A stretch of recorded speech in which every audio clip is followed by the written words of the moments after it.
Okay. So we're talking about how Lord Brahma got attracted to his own daughter. And what is the reason and what is the lesson that we have to learn from this? The reason is very simple. The reason is the illusory energy of the Lord Krishna is very powerful. That is the reason why Lord Brahma gets attracted. Okay. And the second thing is, what is that we have to learn is that even a great personality also can get attracted towards the opposite gender. And what to talk about opposite gender, it can be his own mother or sister or daughter also. Attraction can happen because this is how powerful Maya is. So Lord Brahma, who is doing such an important activity of creation at the moment, is now become a victim of sexual urge. So what to talk about others? This is the way we have to understand. I mean, what to talk about everybody, others? I mean, we are just nothing in front of Lord Brahma. We are simply absolutely nothing in front of Lord Brahma. Lord Brahma, his body is made up of intelligence. All the Vedas have come from him. Now, it is said that he's, in one way, he's as good as the Supreme Personality of Godhead. Right? Because Lord Brahma, Lord Shiva, and Lord Vishnu. So, and how did this happen? How did this is not an ordinary immorality, right? It's not a small sin that has happened. It is an extraordinary immorality on part of Brahma, isn't it? It's not an ordinary digression that, okay, by mistake something happened. No, it's extraordinarily immoral. But this happened. How did this happen to Lord Brahma, despite having heard Srimad Bhagavatam? So this is a question that we may get in our mind.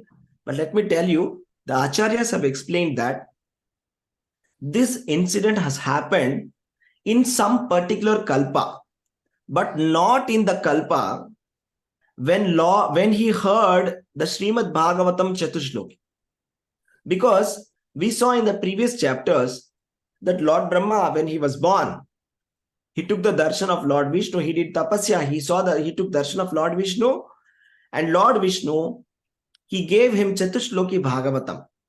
And then he blessed him that you will never be bewildered, that you will never be bewildered in any kalpa whatsoever in future.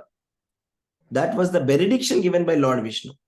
If that benediction was given, how is it possible that Lord Brahma can do this extraordinarily immoral activity?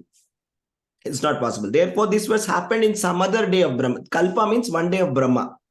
Just like we have day, yesterday, today, tomorrow, like we have 365 days and 100 years. Like that, Lord Brahma has so many days. In one day, it has happened when he has not heard the Srimad Bhagavatam, before hearing that. Okay, that's the explanation that's given. Okay. So, because after hearing Srimad Bhagavatam, it is not possible for anybody to fall into this kind of problem. This kind of downfall is not possible. You see, this is the thing. What are the lessons that we can take? Let's take some more lessons. And now, before we even do that, first let me tell you, Lord Brahma, he did not actually indulge in a sexual activity with his daughter, but he just contemplated it. Let me make that clear. Okay, he didn't actually involve in it. But even just contemplating that also is extraordinarily immoral. But what is the lesson that we have to take is unrestricted mixing between the boys and girls or the men and women, it leads to downfall. This is a very strong lesson from Srimad Bhagavatam.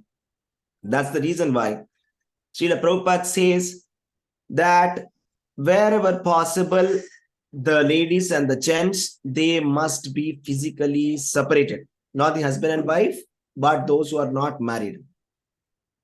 Co-education can be allowed, provided if the girls are already married. Something like that. Because this is going to happen. This is what is actually happening. I mean, we can close our eyes and say nothing is happening, but that's our ignorance. Okay, unless we are blind, it's our blindness. But actually, this is what is exactly happening. That, unrestricted mixing of the both the genders is only going to lead to downfall and nothing else. That's why in the US, they've got a pregnancy helpline, right? The pregnancy helpline is some teenager girl who gets pregnant, they can talk to the helpline and they can take advice whether they want to continue the pregnancy or they want to terminate it. They will discuss whether they should discuss with their parents, tell that to the parents or not. This is what is exactly happening. We cannot be blind to whatever is happening in the society. Okay. So, and then we have put the Western culture as our guru and we are following them. And that's what is exactly happening. All the premium schools, premium colleges of India purely follow the Western culture, and that's what exactly is happening in India also. Okay, so this unrestricted mixing is going to lead to a downfall and it should be not allowed. So why is Maitreya telling this episode is to just bring to our notice what is the danger of this kind of activity. Why we should be very strict about not mixing both the genders unrestrictedly and be very liberal about it and think that we are very progressive. No, we have to be warned about the power of this illusory energy of Krishna, how powerful it is. Even the greatest personalities can do mistake and we are just nothing. And what happened next? Lord Brahma had so many children, I told you.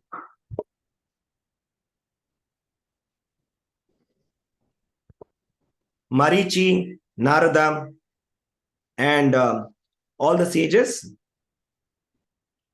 they realized that this is wrong. And they all came to protest. And they spoke to Lord Brahma like this. Because these sages, they were all sons of Lord Brahma. And they all knew that his father committed a mistake. But there must have been some great purpose behind this. Or else why would Lord Brahma do this mistake? Why would it do this kind of an activity which is like completely shocking for us, right? It's completely shocking. Why would Lord Brahma do this? Right? So that's why his sons wanted to find out, my dear father, why are you doing this? Is it that you want to warn us about, how human beings must be very careful in dealing with women? Is that what you're trying to teach us? Especially for those people who are on the path of self-realization, it's such a dangerous path. We have seen in the past so many people who have taken the vows of dedicating their life for self-realization, especially the gents who have dedicated their life and who wanted to be renunciates, but then they have not been able to continue their vows, right? Happened many times in the past, not once, not twice, so many times. Somebody who takes up vows that I will never get married. And maybe they may take sannyasa, whatever you call it. But then what happens? Something happens. And fall down happens. Fall down happens.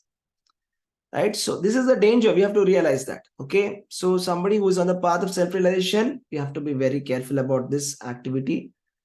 So that's the reason why all these people, they went. Okay.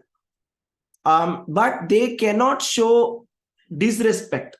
And they're not showing disrespect. Okay. They're not talking in a very bad way. They're talking in a very respectful manner to Lord Brahma. They're not just going and shouting at him the way we do it, right? We go to our father and we shout, oh, what are you doing? What are you doing? Are you mad? No, that's not the way. It's a proper etiquette. Let's see what they're saying. They say this. Oh, Father, can any one of you read this translation? I will just share this. Okay. Okay, read the translation.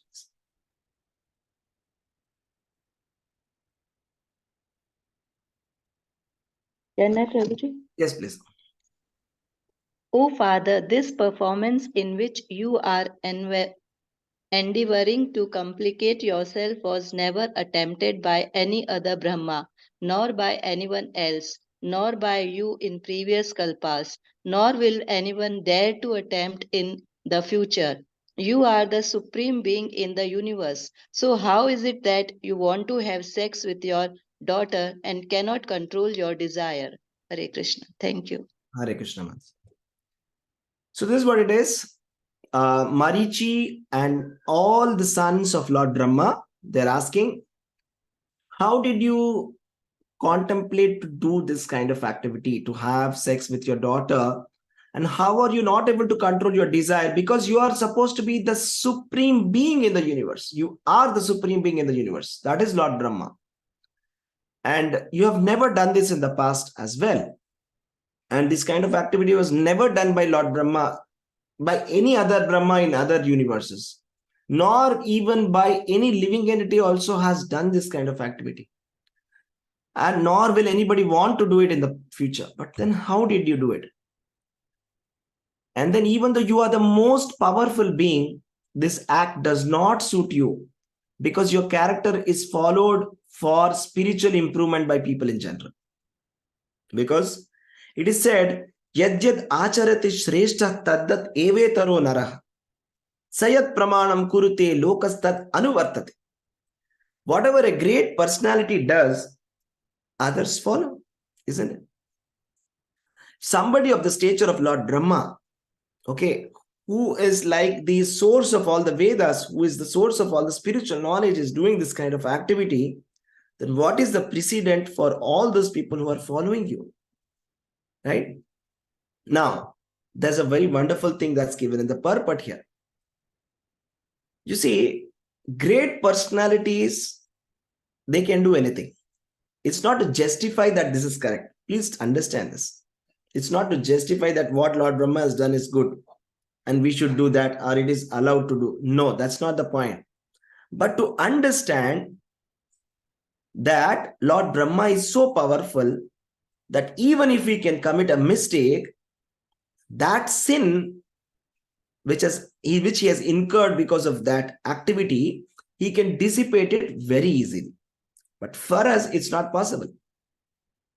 You see, the same case, for example, Lord Shiva, he can take poison. Lord Shiva can take poison. But we cannot take poison. If we take poison, one drop of it will kill us. The great controllers can do anything which may be immoral for us, but they know how to dissipate that sinful activity. But it is not for us to follow. That's important. The reason why it happened, that's secondary. But the point here is that Lord Brahma, he has the capacity. He's so powerful that it's just like the sun. Okay, you see the sun, sometimes there are some filthy places. Just take, let's say that let's just take that some human beings have urinated in a place and some defecation has happened and some dirty drainage is there. The sun can take water from that drainage and yet purify it. But when the water is taken from the drainage, from the dirty sewage, it becomes purified when it goes to sun, when it goes to the clouds. Because the sun is so powerful. Similarly, Lord Brahma is so powerful that he can do it. That he is unimpeachable in all conditions. Even though outwardly an immoral activity has been committed, still he is unimpeachable. It's not that Lord Brahma did that, so now we should not associate with Lord Brahma. It's not like that. Actually, Lord Brahma is a spiritual master and he is one of the 12 Mahajanas and is a great personality. He's still great. But still, here it is given in the Acharyas as saying that still, since he is a spiritual master, his behavior should be ideal. Therefore, he should not acted the way he did. His behavior should have been ideal. He should not have acted in the way he did. That's the conclusion of the Acharyas. Now what happens is all these sages are praying to Krishna. and they are offering the respectful obeisances to Krishna. And they're saying that let us offer our respectful obeisances to Krishna, who is situated within himself and has manifested in this cosmos. May he protect the religion of all goodness. So here, the reason for this kind of activities, the sexual intercourse to happen, especially outside of marriage, okay, is the reason is lust, okay. And the point is, these great sons, they are praying to the Supreme Personality of Godhead Krishna, because it is only that Supreme Personality of Godhead who can give good sense. So if you have to get good sense, if somebody has to get good sense, the only thing that we can do is pray to Krishna. So that's why what they're doing is they're praying to Krishna that their father gets good sense, so that he's dissuading from performing this lusty activity which is sinful. So this is what happens. Okay, let's face this. Okay, we are in devotional service, sadhana bhakti, and happens a lot of times that a devotee is committing and they are taking up the vows of brahmacharya, and they accidentally fall down. That's what happens. This is called as accidental fall of a devotee. It's not the fault of the devotee. He's trying, but somehow this Maya is so strong that fall down happens. It's accidental fall down. When happens, the Supreme Personality of Godhead, he forgives the accidental fall of a devotee. That's why they're praying to Lord Krishna that he forgives Lord Brahma for what has happened. And he gets good sense. Okay? This is very important. Okay, let's just continue. Okay, I want somebody to read this. Just share the screen now. Yes, can you please read this? Hare Krishna. Yeah. The father of all Prajapatis, Brahma, thus seeing all his Prajapati sons speaking in that way, became very much ashamed and at once gave up the body he had accepted. Later, that body appeared in all directions as the dangerous fog in darkness. Hare Krishna. Hare Krishna. You know what happened next? Lord Brahma, he gave up his body immediately. Because when he saw all his Prajapati sons giving him some good advice, he realized his mistake. But let me remind you, he did not actually commit the activity. He just contemplated having sexual activity with his daughter, but he actually physically didn't do it. But contemplation is also sin.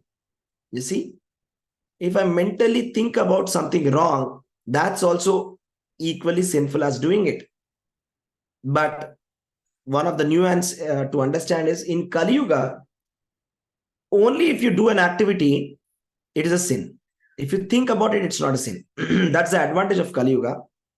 But in the other yugas, even if you think for a moment,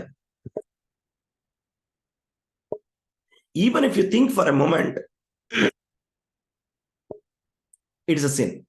Even if you think in your mind, if you think that, okay, I'll do this to him, I'll do this, that's a sin.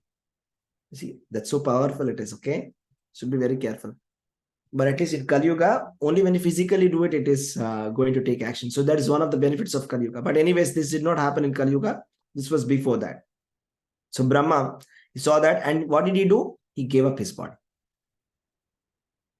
You see, the best way to compensate for, let me just read from the purport here.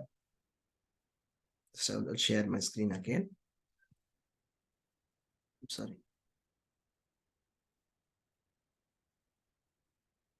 Excuse me.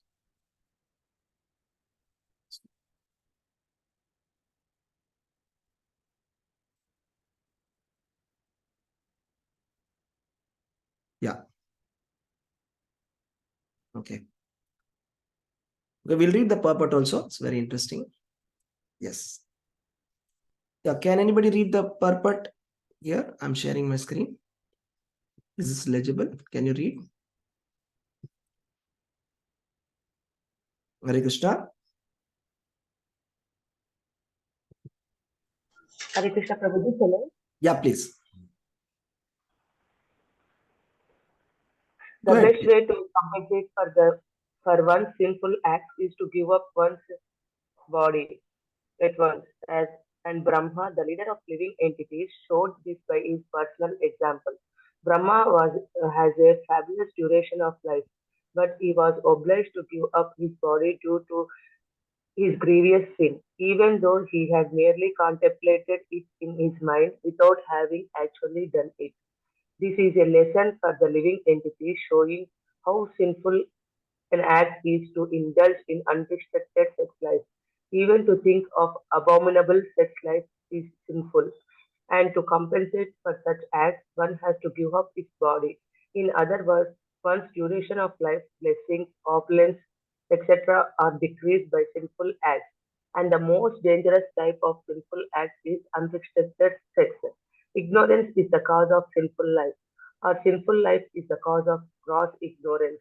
The feature of ignorance is darkness or fog. Darkness or fog still covers the whole universe, and the sun is the only counteracting principle. One who takes shelter of Lord, he, the perpetual light, has no fear of being annihilated in the darkness of fog or ignorance. Hare Krishna Prabhuji, thank you. Hare Krishna. You see, I told you in the beginning that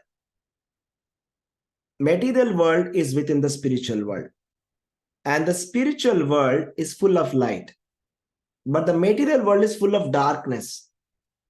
You know the reason why this is full of darkness? The reason why this material world is dark has been explained here, that that's Lord Brahma. He gave up his body, and that body appeared as dark fog everywhere. So right now, like, if you see, the entire world is filled with this dark fog of ignorance. What is that dark fog or ignorance? That's Lord Brahma's body when he contemplated to have a sexual relationship with his own daughter. So just try to understand where we are in the material world and what's going on. Okay, so important this is. So this is where we are, and the sun is the only counteracting place. Because the sun comes, we are able to see light, or else everything is dark in the material world. Correct? So we have to understand, it's a very important lesson for us, that unrestricted sexual activity causes havoc in spiritual life. And we should know that this unregulated sex life is an enemy of spirituality. That's the reason why we have the 4 regulative principles that Srila Prabhupada said.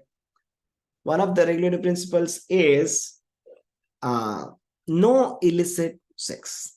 So this is the reason. This is one of the reasons, no illicit sex, because one of the most sinful activities is to have sex outside the marriage. It's very sinful. But coming back to Kali Yuga 2023, it is legal to have sex in India. That's the point. And we are following the West, and there's nobody who's saying that this is wrong. Okay, we think that it's right, and even we are promoting it, more or less. That's what is happening. So that's what we are. We are completely in ignorance. That's the point. Okay, and then what happened? Let us just see. Now, after he gave up that body, Lord Brahma, he took up a new body, and then he continued the creation. So we are moving on from this episode to the next, where Lord Brahma has started the creation. What he has done, he has compensated his activity by just giving up his body, and he took up a new body and he started the creation now. Now, a lot of interesting stuff is going on here. He started to contemplate on how to create the worlds as it was in the past millennium. Means every day morning of Brahma, what happens? Every day night of Brahma, every day morning of Brahma. Bhagavad Gita, Krishna says that every day at the end of Kalpa, everything enters into him. By the beginning of the Kalpa, everything exits out of him and everything comes out of him. So this is happening. Bhutva bhutva praliyate. Bhutva bhutva praliyate means there's a cycle that's going on. Okay, it's a cyclic. The time is cyclic. It's not linear. That's the beauty of the Vedas explanation, right? It's cyclic time. And what's happening here is the whole world is getting created and the whole world is getting annihilated also. Okay. And Lord Brahma, every day night, all the world will go back. And every day morning of Brahma, he has to recreate the whole thing. So now he was thinking how to create the world as it was in the past millennium. Right? So first thing that is required is the Vedas. What are the Vedas? The Vedas are the source of knowledge. Right? Vedas are the source of knowledge. Because these Vedas have been revealed to Brahma by whom? Can anybody say? Who gave the Vedas to Lord Brahma? Lord Brahma gave us the Vedas, but who gave the Vedas to Brahma? Krishna himself, Prabhuji. Yes. Lord Krishna gave the Vedas to Brahma, and Brahma, he gave it to us. Okay? So that's the thing. Yes. So that's what it is. So what we have to understand is that even though Lord Brahma committed this activity, he did not lose his prestige because it is by the grace of the Supreme Personality of Godhead. This is how we have to understand it.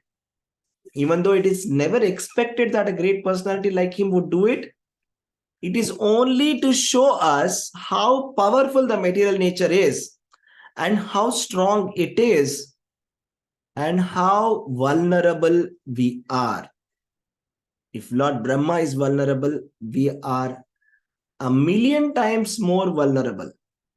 But Brahma was saved by the mercy of the Supreme Personality of Godhead. And now he's continuing to create the all the creation. So the first thing that has come is the 4 Vedas. Can anybody say what are these 4 Vedas? List them, please.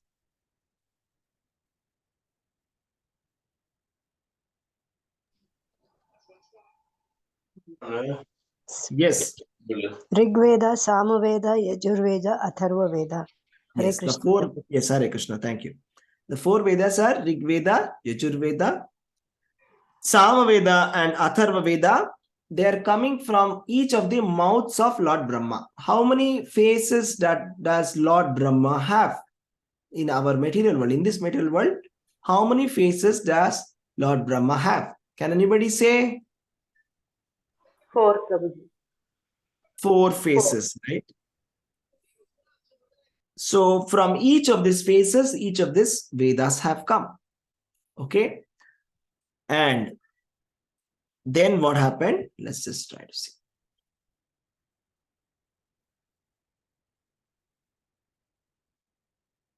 And then what happens is Vidura is asking to Maitreya now that please explain me how Brahma established the Vedic knowledge which came from his mouth. Now the Vedic knowledge has come. It has to be established. Since the knowledge has come, now how does he establish it? What is the practical manifestation of this Vedic knowledge that has come out? Now let's just see that. Then Maitreya said that from Brahma, these 4 Vedas, Rig Veda, Yajur Veda, Sama Veda, and Atharva Veda have come. And what is the purpose of these Vedas? We will see. I'll tell you. What is the purpose of the Vedas? The purpose of the Vedas is actually to know Krishna. Vedaischa sarvair aham eva vedyo. Krishna says in Bhagavad Gita that the purpose of the Vedas is to understand me. That's the original purpose. But the secondary purpose is there's a spiritual aspect of the Vedas and there's a material aspect of the Vedas. The material aspect of the Vedas is that they contain fire sacrifices which are performed to demigods, by performing which you will get some benedictions and then materially people will progress. So for the material advancement, these fire sacrifices have been given in the Vedas. But that knowledge is within the three modes of material nature. Beyond this knowledge which is there in the three modes of material nature is the transcendental knowledge. The transcendental knowledge or that part of the Vedas which talks about Krishna. That is Bhagavad Gita and Srimad Bhagavatam. This transcendental part of the Vedas, the only purpose of it is that we become liberated and then we get love of Godhead and we go back to Godhead. We go back to Krishna, we get love of Krishna and then we become liberated. That's the only purpose of Bhagavad Gita and Bhagavatam. That's the reason why, as far as we are concerned, the only scriptures that we discuss is the transcendental knowledge of the Vedas. That is the ultimate cream or the purpose of the Vedas. We don't go into anything else. So like this, the Vedas have come. And like I said, these Vedas have a material aspect as well. These Vedas are given to the living entities to give them a chance to come back out of this material world to the spiritual world. Because they are in this material world, they are suffering, because they also need to, because not everybody wants to be liberated. They want to have a higher sense of enjoyment. For example, people in the Earth planet, for example, people of India, they want to go to USA or to the West because they think, the civilization is better. I can enjoy better life. Similarly, people of the world, they want to go to heavenly planets because the sense of enjoyment is more there. The enjoyment that they get there is more. That's the reason why they want to. So these Vedas, they give so many ritualistic karmakanda activities which can promote one to this Swargaloka. Means, for example, there is a homa called Jyotishtoma Homa. If you do Jyotishtoma fire sacrifice, it is said that the performer will go to the heavenly planets. So those people who are attracted to karmakanda, they do this kind of fire sacrifices so that they can be elevated to the heavenly planets. Because not everybody is interested in liberation, because not everybody is situated in knowledge. So for them, this is given. So like that, Vedas contains all of this knowledge also.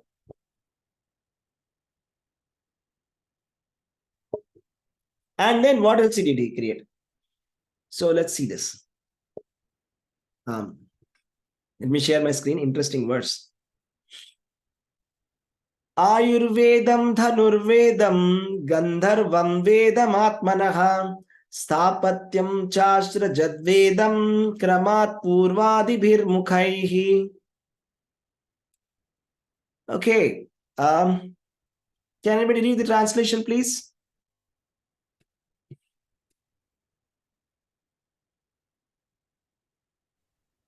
Hare Krishna, Prabhuji. Yes, Hare Krishna.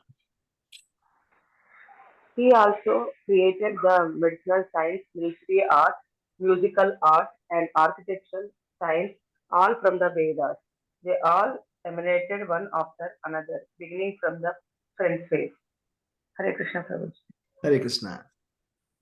So how many of you are doctors here in this class right now? How many doctors here? Please lift your hand. Let me see. Okay, Mataji is here. Okay, great. So the medical science was created by Lord Brahma, was given by Lord Brahma.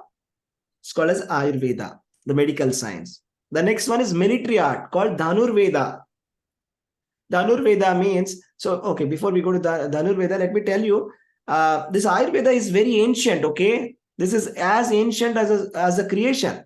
Okay, and the main deity for Ayurveda is Dhanvantari. So medical science has come from the Supreme Lord, and Lord Brahma has given this medical knowledge originally. As the word Ayurveda says, Ayu means duration of life. So the purpose of this Ayurveda is that, or the medical science, for having a full lifespan, that a person lives 100 years happily without any bodily problems. So that is Ayurveda. Military art. Military art means Dhanurveda. I'm sure all of you would have watched the Ramayana serial, Mahabharata serial, right? So we see there's a lot of fighting going on, and we see that, they are using different astras. Brahmastra and Agni-astra, Pashupatastra, Narayanastra, so many astras, right? They're putting, and they're chanting some mantras, and they're putting some rockets. Like right now, there's a war that's going on, Israel versus Palestine. And when the people of Palestine, from the Gaza, they're putting some rockets. What's happening? The rockets are counteracted by the rockets of Israel. That's called Iron Dome, right? So when there's a rocket that is coming from Gaza, what happens? There's a rocket which counteracts it, right, from Israel. There's a computer program which, which detects that, okay, there's a rocket coming like this right now. So the computer will send a rocket and exactly hit that, and it will break it in the air. This technology is Dhanurveda. Okay, Dhanurveda is like that. We have seen when Ashwatthama released a Brahmastra, which is like a nuclear weapon. Arjuna was told by Krishna to release a Brahmastra. And both Brahmastras, they joined, and then Krishna says, withdraw that. And then Arjuna withdraws that Brahmastra. See, Dhanurveda, very interesting. We see, this is the military art. And also the formations of Mahabharata. We see Chakra Vyuha, different Vyuhas of army. So India is very advanced in all this technology, okay? It's not about India, of course, it's the whole world. This knowledge of the world, it's not just for India. Veda is for the world. But just to tell you, at least we are continuing that legacy of that Vedic knowledge. That's why I said, this military art is also very, very interesting. And how to do the formations, how to fight a war, everything is there in the Dhanurveda. And then we have the Gandharva Veda. See, Gandharva Veda is musical arts. Natya Shastra. How many of you are here musicians who have learned something like traditional Indian music or dance, Bharatanatyam or Kuchipudi or Kathak or any traditional dances and music? Yeah, please lift your hand. I just want to see how many of you are into it. Okay. So this Natya Shastra, yes, thank you. Yes, I am seeing that some of you have lifted your hands. Yes. So this Natya Shastra and this songs is called as Gandharva Veda. It is the science of singing in the proper meter, Sare Gama Pada Nisa, and dancing. And who is the, head of all these arts? It's Lord Krishna himself. Generally, the Gandharvas are those people who perform these dances and perform this singing in the Gandharva Loka, but they are singing it for the pleasure of Krishna. And when Krishna took incarnation, when he danced and when he sang, when he played his flute, it seems that when Krishna was playing the flute, he plays it in a meter, okay? Just like Raga will be there, Tala will be there, right? And Lord Brahma and Lord Shiva, they used to come in airplanes to hear what Krishna is playing. And when Krishna used to play the flute, they used to hear for some time. And after some time, they used to get bewildered that what is this tune? What is this Tala? I'm not able to understand. Krishna used to play it in such a notes that nobody can understand, including Lord Brahma and Lord Shiva also were not able to understand. And when Krishna, he danced on the Kaliya. And he showed that it's an unstable platform, right, Kaliya? That's a snake. He's dancing on a snake. So that's why Krishna is Natavara. That means he's the best of the dancers. So musical arts, dancing, everything, the Supreme Personality of Godhead himself has shown that very beautifully in his pastimes. And the purpose of all of this music, Saregama Padanisa, and the dances is not for creating shows like Dance India Dance and dance like mad people. That's not like that. That's not the purpose. The purpose is to glorify Krishna. It's not a purpose to dance some item songs. Right? So, but because we are in the material world and it is filled with darkness of ignorance, filled with a lot of foolish people who are completely ignorant of the transcendental knowledge, they do this kind of activities. Okay? So let's go to the next one. That was Dhanur Veda. And the next one is called Sthapati Veda. That is, Sthapati Veda means Sthapatya Veda. You see, all the Vastu Shastra and there is a science for building constructing the temples. Anybody knows that? Anybody wants to talk about it? There is a certain science of building construction, temple construction, particularly temple constructions, North Indian temples or South Indian temples all over the India, even all over the world, also Indonesia, we see Angkor Wat, everything. The construction of the temple is a science. Where what should be there? Yes, anybody wants to say something about it? Shilpi. Yes, Shilpa Shastra. Yes, Shilpa Shastra. Right? Yes, thank you. So there's a beautiful science behind it, and Vastu Shastra is there, right? Vastu is like how you should construct your buildings, and where should your kitchen be? Where should your how ventilation should be there? Where should your bedroom be? Everything is properly planned. Okay, this is all coming in the Sthapatya Veda. So it's like in engineering science, which is coming from the Vedas. There's a lot of interesting things that is there in the Vedas, right? So all this is there. So these four Upavedas have come from Lord Brahma. Then what happened? The next one, let's just see. Now, next one is going to be very important. I'll just share my screen. Itihasa Puranani Panchamam Vedamishwaraha Sarvebhya Eva Vaktrebhyaha Sasrije Sarvadarshanaha. Can anybody read the translation for me? Hare Krishna, Prabhuji, may I? Yeah, please go ahead. Then he created the fifth Veda, the Puranas and the histories from all his mouth, since he could see all the past, present and future. Hare Krishna. Hare Krishna. It's very important. Itihasas and Puranas are called as what?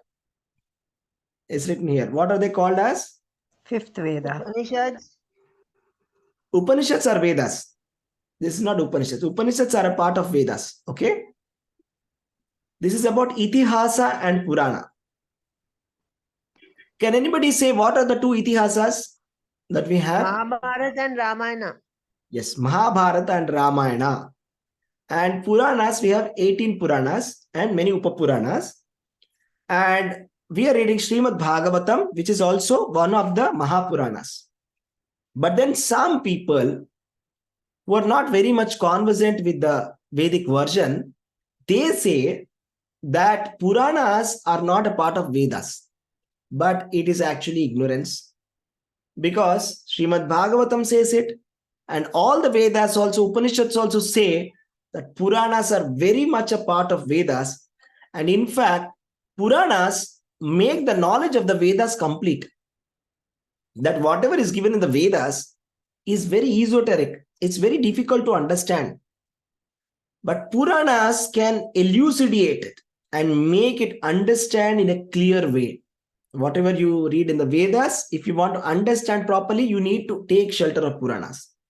And anybody who blasphemes the Puranas saying, no, Puranas are not Vedic literature, it is said that such a person goes to hell. Because these Puranas have such an important information. Because Bhagavata is a part of the Puranas. So we cannot blaspheme the Puranas. That's complete ignorance. We should not be doing that. Just saying that, no, Puranas is not a Veda, something like that. People commonly say that. That's wrong. This is the fifth Veda. Very important, right? And Mahabharata and Ramayana. We all know how important they are. You see how beautiful our culture is. Our Indian culture is based on this Vedas, this Shastra, Itihasa, Purana. And it's a very, very strong culture, and everything has got a reason. And it's not a dogmatic religion, or it's not a superstitious religion like how the West has painted. It is just a painting that the Britishers have done it, that just to make us feel low about ourselves. Oh, you are a Hindu, you are worshipping a tree, you are worshipping a stone. We are not worshipping trees or stones. We are worshipping Tulsi Maharani. We are worshipping Shaligrama Shila. It's not a stone. It's not a plant. They are spiritual. People with dull intelligence, they don't understand it, and they accuse us. And the way they have brainwashed us, we have accepted it. That, okay, we feel very shameful to even wear tilak. That, oh, what am I doing? I'm doing a mistake. Something like that, right? That's what is happening. And then what happened? We'll see what all he did next. And the different kinds of fire sacrifices are given in the Vedas. Can anybody remember any one of the fire sacrifice? Any yagya? Tell one name of a famous yagya. Rajasuya Yajna, Rajasuya yagya, okay. Ashwamedha Yajna, Ashwamedha yagya, Putra Kameshti. Putra Kameshti. Yes. Good, thank you. So different kinds of yajnas have come from different mouths of Brahma. So what are they? Shodashi, Purishi, Aptoryama, Atiratra, Vajapeya, and different kinds of yajnas have come. Okay. And 4 legs of dharma have been created. Okay, 4 legs of dharma. Let's just see what they are. Okay, can anybody read this?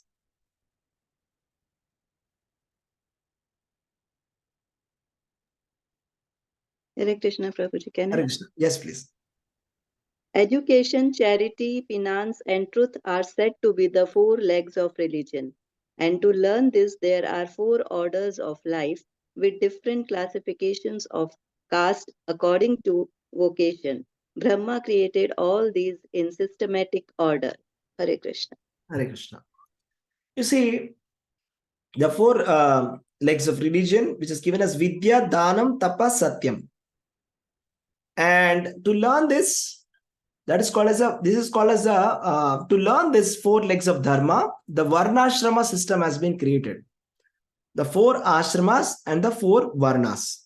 Okay, we will try to find out what they are. Let's go to the next verse.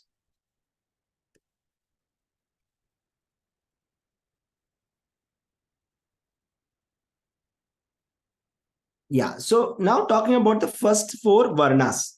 The first 4 varnas are, can anybody say what are the 4 varnas as per the Vedas?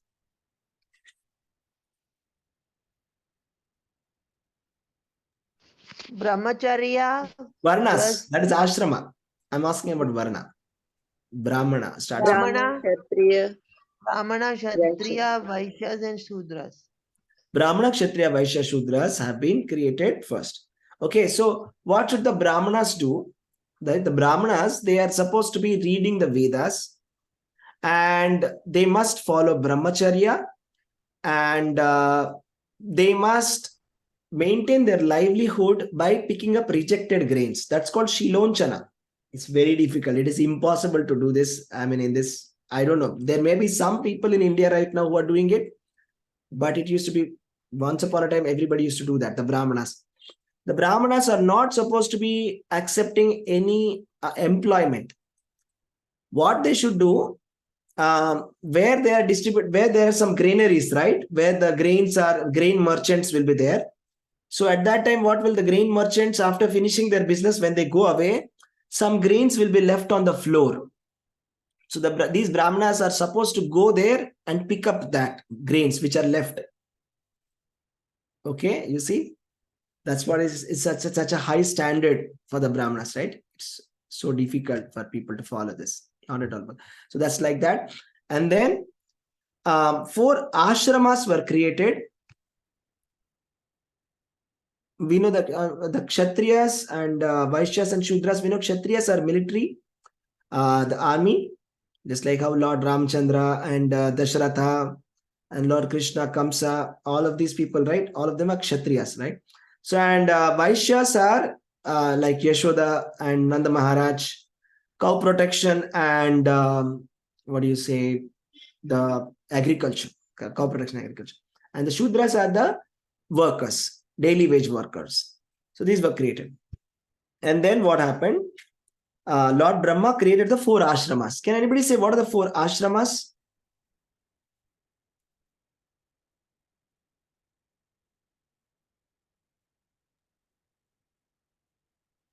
Brahmacharya.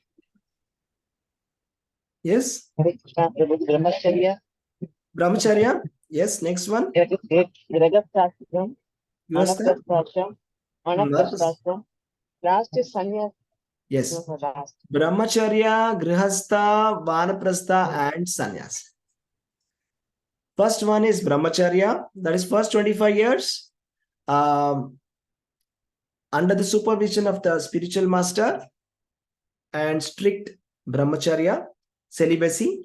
Next 25 years, household life. Next 25 years, retired life in a forest. Next 25 years is a sannyas. Like that. And then what happened? There are 4 occupations which are allowed for grihasthas which have been created. First occupation is called as Varta. Varta means business. For example, agriculture. Okay, agriculture is one of the Varta, or it can be trade, agriculture or trade.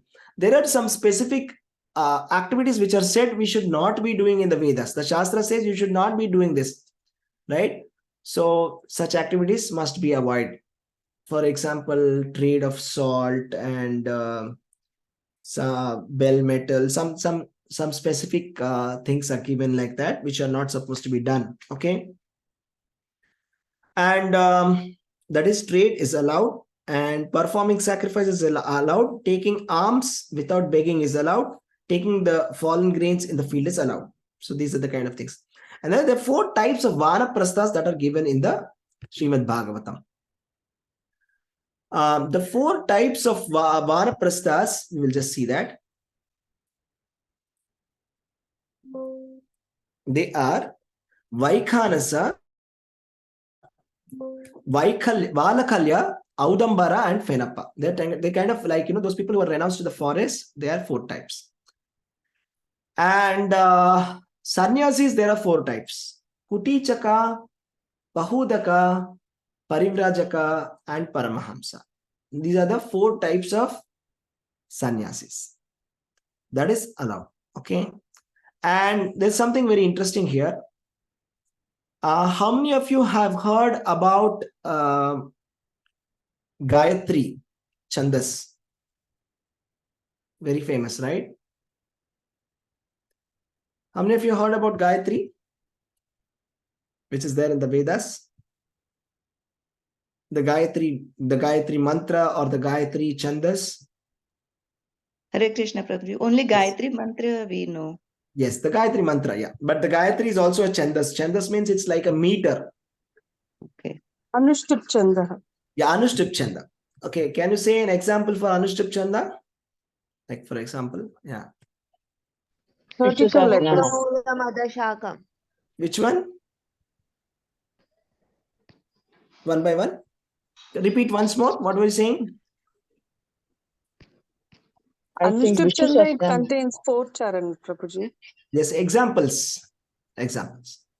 I think Vishnu Sahasranam, Prabhuji. Yeah, Vishnu Sahasranama is an Anushtup Chanda, and Mahabharata also is an Anushtup Chandas. Okay, like that. Okay. And so Even these are all Bhagavad Gita, Prabhuji. Bhagavad Gita also. Yes, as far as I know, it's Bhagavad Gita also. Yes. So these are like the different kinds of the Vedic hymns. They are said in certain meter. Okay, and there's a certain grammatical rules. The advanced Sanskrit grammatical rules are there, and these Sanskrit shlokas, they are not just coming, they're just not created whimsically. They have to follow all the rules. Okay, that's how it has come. Hare Krishna, Prabhuji. Hare Krishna, Mataji. Yes. I never knew all this. Thank you for this disclosure, Prabhuji. Thank you so much. Thank you. Yes, Mataji. Welcome. So like that, all these verses are also very powerful. Okay. So for example, I'll just read one verse from here. Yeah. Just see this. Okay. Just now we will appreciate, okay, more what is going on here. Okay. So just see this. Shabda brahmatmanastasya vyakta vyaktatmanah paraha brahmava bhavati vitato nana shaktya upabrimhitaha. In this, the different syllables have been placed in certain meter, and there is a certain tune that is coming when you're singing this, right? So the placement of each of these letters is very powerful. Simply by reading the Srimad Bhagavatam, we get that benefit. So the letters or the syllables have been put in such a way, in a form of a mantra. Simply by reciting the Srimad Bhagavatam, we get so much of this, so much powerful benefit. Okay. So like that it is said. Okay. Brahma. Okay. Let's see the. Can anybody read the translation, please? Amrita Mataji, want to read?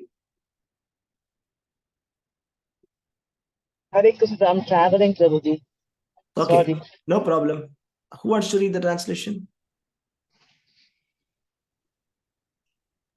Hare Krishna, Prabhuji. Yeah, go ahead. Komla Mataji, go ahead. Hare Krishna, Prabhuji. Translation: Brahma is the personal representation of Supreme Personality of Godhead as the source of transcendental sound and is therefore above the conception of manifested and unmanifested. Brahma is the complete form of the Absolute Truth and is invested with multifarious energies. Thank you, Prabhuji. Hare Krishna. Hare Krishna. So Lord Brahma is the personal representation of Supreme Personality of Godhead as the source of transcendental knowledge. So we should understand Lord Brahma is not an ordinary living entity that we judge him. Despite of whatever has happened, you just have to understand that he is very powerful. That's it. From him, all the Vedas have come, and he's a spiritual master. You just have to take the lessons from this and not judge or offend. Okay.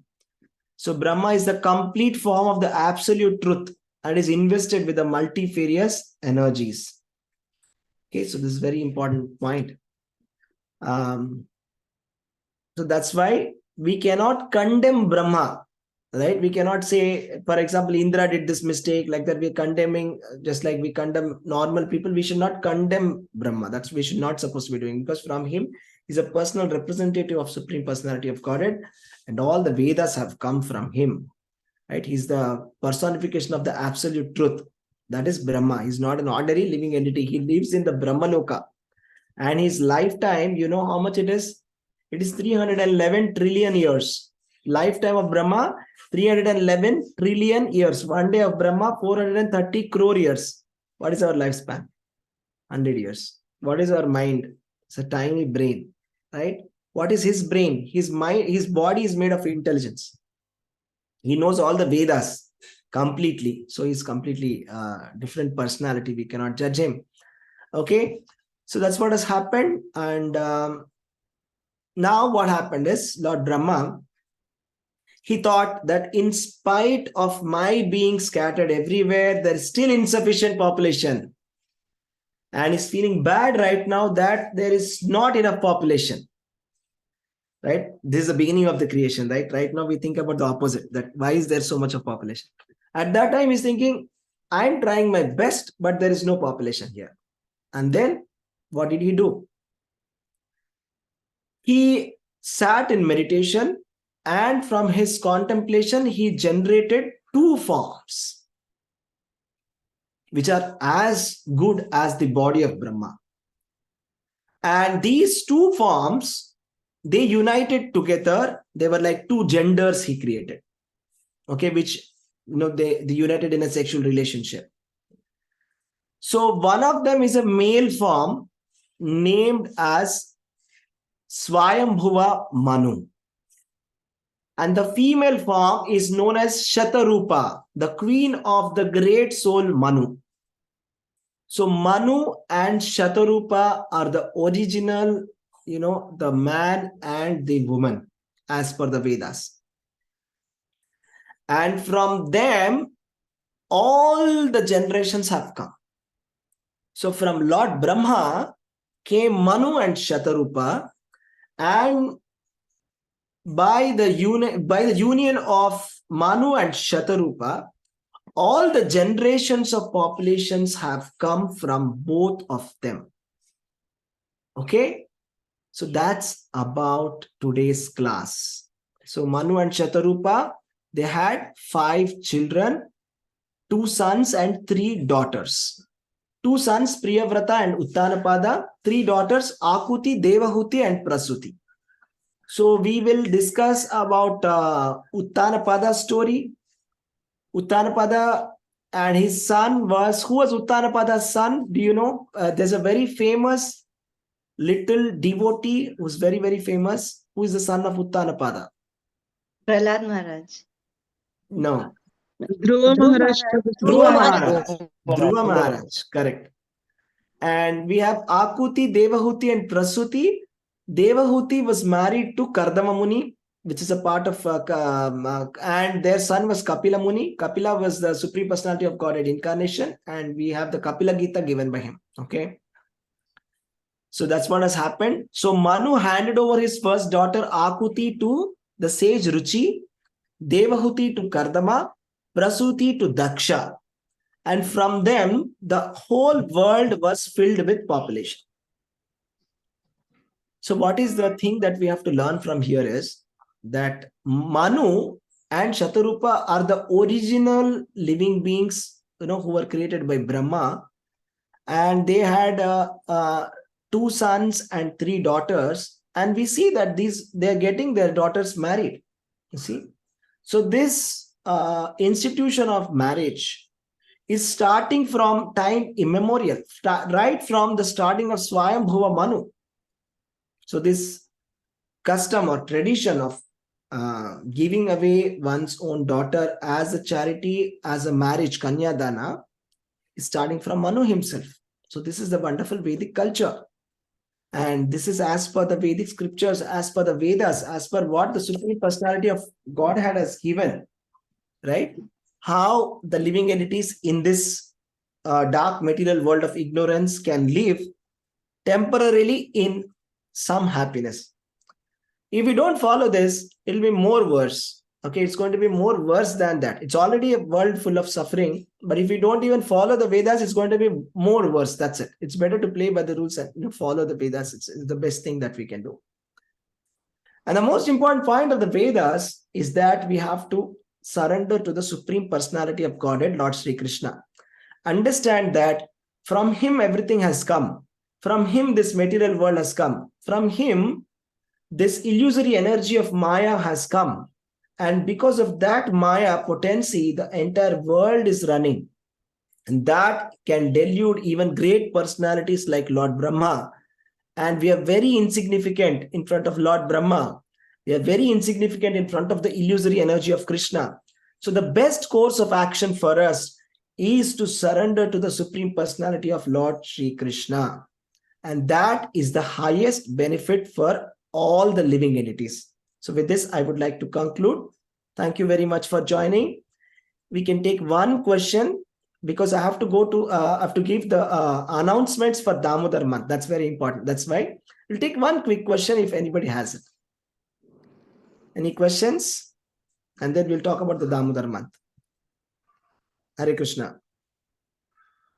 Any Hare questions? Krishna, Prabhu. Hare Krishna Mataji. Where did all the other Manus come? Did they come from Swayambhu Manu? I'm not sure about it. I'll find out and tell you. I think they came after them, one by one. Manu, because there are 14 Manus, right? One after the other, they will come. Yes, One Prabhu. after there are 14 Manus. Yes. Thank you. Hare Krishna, Prabhuji. Hare Krishna Mataji. Yeah, tell me. Prabhuji, I heard that in Puranas also three means Rajasic, Tamasic type of Puranas also will be there. Yes, correct. That's a good question. Okay, what is the question? I mean to say that we should not follow other fashion Purana. Means Correct. It's a nice point. Yeah. We should only follow only Sattvic in that. Is it right? Correct. That's a good point. So, What are the Puranas belongs to Sattvic, Prabhuji? yes, correct. So that's a good point. I'll just tell you. Yeah, nice point here. The question here is like the Puranas, are they classified in the three gunas? Yes, that's right. The Puranas are classified into three gunas because Krishna says Traigunya Vishaya Veda, Nistraigunyo Bhavarjuna. That means the Vedas are in three gunas. We can classify it in three gunas. Only the transcendental knowledge is beyond the three gunas. Even in the Vedas, it is within the three modes of material nature. Okay. Only Bhagavatam and Bhagavad Gita are transcendental literature. That is Krishna. Any literature which is talking about Krishna, it is transcendental. It is not Sattvaguna, it is not Rajaguna, it is not Tamaguna. It's beyond that. Okay. But if you have to do the ordinary kind of a classification, there's a proper classification which says that there are three Puranas. These three Puranas can be classified into Sattvaguna, Rajaguna, and Tamaguna. And there are Sattvic Puranas, Rajasic Puranas, and Tamasic Puranas. And the recommendation of the Acharyas and the recommendation of the Purana itself is that we must follow the Sattvic Puranas. Okay. So Sattvic Puranas are the best because Sattvic Puranas, they give liberation. They talk about Vedanta. And Rajasic Puranas are mode of passion. Tamasic Puranas actually are very dangerous. We should actually not read them because they cause ignorance. Okay, that's what it is. Okay, Hare Krishna. Okay, just to tell you, if you want the names of these Puranas, Sattvic Puranas, I'm just trying to get this list here. Okay, yeah. Sattvic Puranas are the Vishnu Purana, Naradiya Purana, Bhagavata Purana, Garuda Purana, Padma Purana, and Varaha Purana. Okay, are Sattvic. Okay. And Tamasic Puranas are Matsya Purana, Kurma Purana, Linga Purana, Shiva Purana, Skanda Purana, and Agni Purana. These are Tamasic Puranas. And Rajasic Puranas are Brahmanda Purana, Brahma Vaivarta Purana, Markandeya Purana, Bhavishya Purana, Vamana Purana are Rajasic Puranas. And Brahma Purana. Yeah, these are all Rajasic Puranas. So, among all these 18 Puranas, Sattvic Puranas are the best because they speak about Vedanta. Among the Sattvic Puranas, Garuda Purana and Vishnu Purana and Bhagavata are the best. Among Garuda Purana, Bhagavat Purana, and Vishnu Purana, Bhagavat Purana is the best. So we are very, very fortunate. We are directly on the point. We have the cream of the Vedic knowledge, Srimad Bhagavatam. Okay. Thank you very much for your question and answers. Okay, let's talk about Damodar month. Today I'm very excited because today is very, very special. Can anybody tell me what is today? What is so special about today? Lunar eclipse. Okay, what else? Today Kartik month starts, Prabhuji. Yes, today Kartik month starts. It's an yes. So Kartik month is a very, very important month. And there are so many glories of Kartik month. It is said that among all the months, Kartik month is the best. And it's the glorious of all the months. And if you remember, we did the Purushottam month a couple of months back, 3-4 months back. So we're going to have some interesting program for Kartik as well. So I'll tell you what we're going to do and how we are going to do it. So this month is very special because it is particularly dear to Lord Krishna. And it is said that, Radharani is actually presiding this month. And when Radharani says that this person is a good devotee, Krishna will accept. Krishna personally has got very high standards. We may not be able to meet Krishna's standards, but if Radharani recommends, then our work is done. So Kartik month is very dear to Lord Krishna because it is Radharani's month. And because Kartika means Radharani, it is a month of Radharani. Therefore, Krishna is very happy and he is very enthusiastic There is no month equal to Kartik Puran. So powerful it is. So whatever austerities that we do, whatever devotional service that we do in this month will give us very great and high, wonderful benefits. Right? This will give us huge results. So whatever we do, you see in Vrindavan, especially Kartik month is very famous. If you go to Vrindavan now, it will be full because people all over the world will come to Vrindavan for Kartik month. Okay. So one of the important things that we have to do for Kartik month is wake up early in the morning, take a bath early in the morning, and chant the names of Krishna and show ghee lamp to Lord Damodara and sing Damodar Ashtakam. These are the one of the most important things that we are supposed to do. Okay, so if we do that, it is said that we will get liberation and will get pure love of Godhead. So that is the benefit of this Kartika Purana. So let me just tell you what is the program all about. So this is starting on 28th of October. Today to 27th of November, we are starting the Damodar. It's also called Damodar month, Kartik month, same thing. So today is the introduction day, first day. What we are going to do is I'm going to play the Damodar Ashtakam, and those of you who have bought your ghee lamps, are you ready with your ghee lamps? Anyone here ready with ghee lamps? Hare Krishna. Can you unmute? Yes, That's great. Yes. That's great. Very good. So we're going to show ghee lamps and we're going to sing the Damodar Ashtakam. I'm going to play that Damodar Ashtakam. So every day we will show ghee lamps and we will play Damodar Ashtakam in the morning.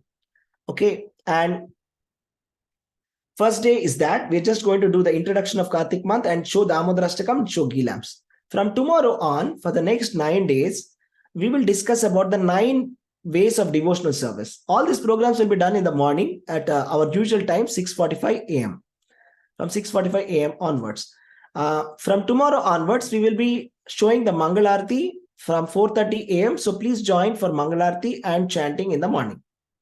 Okay, so 9 ways of devotional service for the next 9 days, Shravanam, Kirtanam, etc.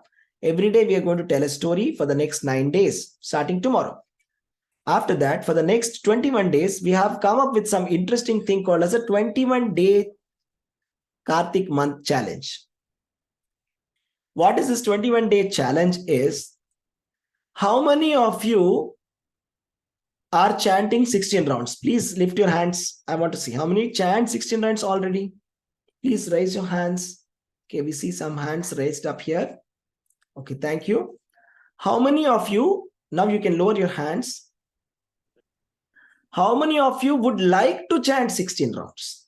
Would like to chant, not chanting right now, but would like to chant 16 rounds. No, you want to chant 16 rounds. Yes. Want to chant 16 rounds, not able to chant right now, but want to chant 16 rounds. Okay, good. Very good. So this program is exactly for that purpose. That how would it be if we give you a 21-day challenge where we progressively take you from 1 round to 2 rounds to 4 rounds to 8 rounds to 12 rounds to 16 rounds, and we do it together as a community, as a challenge. How would it be? How many of you are excited about this idea? How many of you like this idea? That it will help you. That if you have a challenge which will progressively take you from 1 round to 16 rounds, and every day we will track our progress. And by the end of this 21 days challenge, by the end of this Kartik month, you have become a 16 rounder. That's what Srila Prabhupada says, right? Just chant this 16 rounds of Hare Krishna Mahamantra and you'll go back to Godhead. This is my guarantee. So how many of you would like to go back to Godhead? Please raise your hands. How many of you want to go back to Godhead? Go back to Krishna, right? Yes. Okay. How many of you want to follow what Srila Prabhupada says? Please raise your hands. Yes. How many of you want to follow what Srila Prabhupada says, right? Okay. Very good. So we are going to help you in this 21-day challenge, which will be starting after 9 days, after 10 days. This 21-day challenge will exactly start on, let me tell you the date, 7th of November. Okay. So there is some time for this challenge to start. So I want you to tell your friends, family, everyone to join this program from tomorrow morning. You all join for the chanting, the Mangalarti and chanting at 4:30 a.m. If you join at 4:30, you will see Mangalarti. If you join at 5:30, we can do chanting together.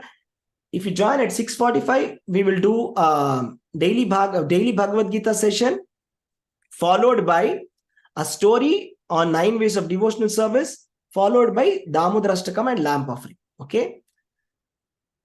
And that's how it's going to work. And then every day you have to fill a form and say how many lamps you have offered, how many rounds you have chanted. And that's all we are going to take. How many rounds you have chanted and how many lamps you'll offer. The 21-day challenge is going to start on 7th November to 27th of November. 7th to 27th is the 21-day challenge. By the end of the 21 days, we will ensure that you are chanting 16 rounds. And you won't even know when you have started. So we'll make it in such a smooth way we've designed it. Okay. That's about it. Any questions? Any questions?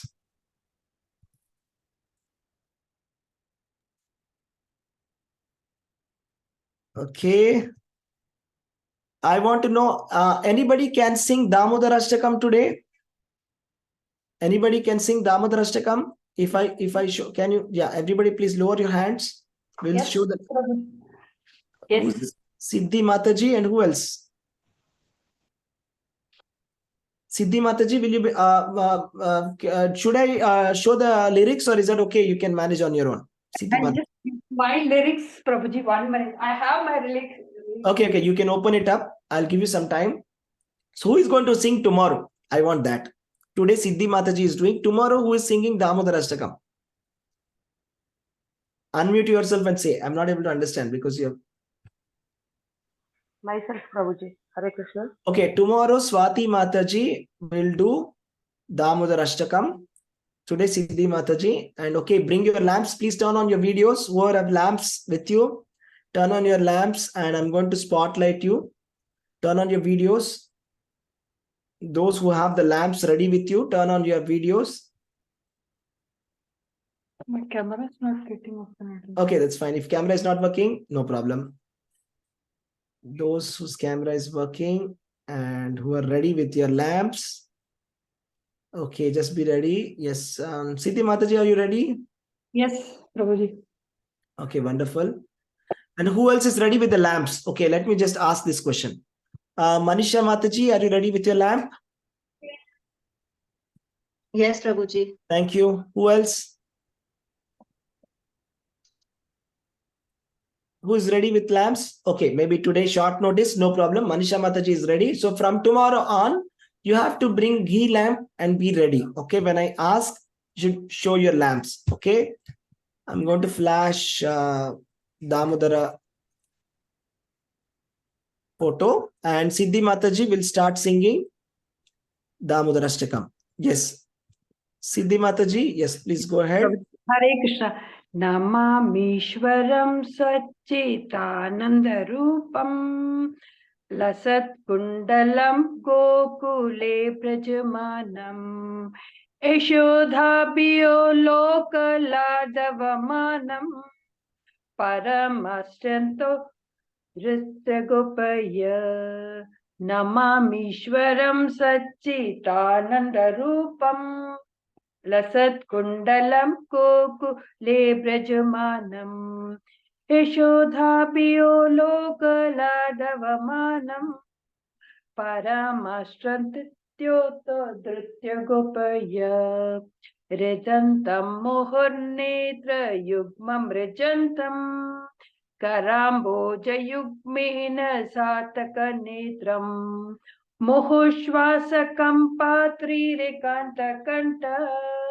Sritagraivadamodharam Bhakti Badam Namamishwaram Satchitanandarupam Lasat Kundala Gokule Bhrajamanam Yashodhabhiyo Lokaladavamanam Paramashram Atyanta Dritya Gopaya Iti Driksvalilabhir Ananda Kunde Swagosham Nimatyantam Akyapayam Tam Tadiyesti Jigneshu Bhakti Jitatva Puna Premastam Satvriti Vande Namamishwaram Satchitanandarupam लसत् कुण्डलं गोकुले व्रजमानम् यशोधाभियो लोकलाघवमानम् परमश्रमत्यन्तो धृत्य गोपय वरं देवमोक्षान मोक्षमदिम्ब न चन्यं व्रणेऽहं वरिष्यदपिह इदिं देवपूर्णाथ गोपाल बाला सदा मे मनसा वृतं किम् अन्यं नमामीश्वरं सच्चिदानन्दरूपम् लसत्कुण्डलं गोकुले व्रजमानम् यशोदाभिर्लोकलाघवमानम् परमश्रमत्यन्तो धृत्य गोपेय इतं ते मुकाम्भोज अत्यन्तनीलै वृथं कुण्डलै स्निग्ध रक्तस्य गोप्य मुहुश्चुम्बितां बिम्बरक्तधरं मे मनसा विरास्यम् अलं लक्ष्यलभ्याय नमो ईश्वरं सच्चिदानन्दरूपम् लसत्कुण्डलं गोकुले व्रजमानम् यशोधाभियो लोकलाघवमानम् परमश्रमत्यन्त प्रधृत्य गोप्य नमो देव दामोदर अनन्तं विष्णु प्रसीद प्रभो दुःख जलाब्धिमग्नौ कृपादृष्टि विस्याति दीनभतानु ग्रहाणे सिमम् आज्ञम् अधियक्ष्य दृश्य नमामीश्वरं सच्चिदानन्दरूपम् लसत्कुण्डलं गोकुले व्रजमानम् यशोधाभियो लोकलाघवमानम् परमश्रमत्यन्तो धृत्य गोप्य कुबेरात्मजौ भद्र मृत्यु यदत्वा त्वया मोचितौ भक्ति भजौ कृतौ च तथा प्रेम भक्तिं स कामे प्रयच्छ नमो शीघ्रहोमीस्ति दामोदरैः नमामीश्वरं सच्चिदानन्दरूपम् लसत्कुण्डलं गोकुले व्रजमानम् यशोधाभियो लोकलाघवमानम् परमश्रमत्यन्त धृत्य गोप्य नमस्ते स्तुताम्ने सुरदीप्तिदाम्ने त्वदीयोधराय विश्वस्य दाम्ने नमो राधिकायै प्रियप्रियायै नमो नन्तलीलाय देवाय तुभ्यम् नमामीश्वरं सच्चिदानन्दरूपम् लसत्कुण्डलं गोकुले व्रजमानम् यशोधाभियो लोकलाघवमानम् परमश्रमत्यन्त धृत्य गोप्य हरे Krishna Hare Krishna. Thank you very much, Mataji. Thank you, Manisha Mataji. And thank you, Siddhi Mataji, for singing. Hare Krishna. Hare Krishna. Hare Krishna, Prabhuji. So thank you very much for joining this wonderful program, Srimad Bhagavatam, followed by recitation of Damodarashtakam and showing of the lamps. So tomorrow, everybody remember, please bring your ghee lamps. Keep it ready. Ghee lamps, keep it ready. Bring them and show it to the Lord. And tomorrow, Swati Mataji is going to recite Damodarashtakam. And we're going to follow this special Damodar month program. And we'll take up the 21-day challenge. And we will see that everybody is able to come to chant 16 rounds by this Damodar month, because if we chant 16 rounds of Hare Krishna Mahamantra in Damodar month, it's going to be very wonderful and we are going to progressively help you achieve that goal. Okay, so please keep joining. Don't miss the morning programs. Keep joining without fail. Even if you miss for one day, just join back on the next day. And call your friends also. Call your friends, call your family, and bring more people so that everybody benefits out of this wonderful Damodar month program. Thank you very much. Hare Krishna. Hare Krishna. Thank you very much. Hare Krishna.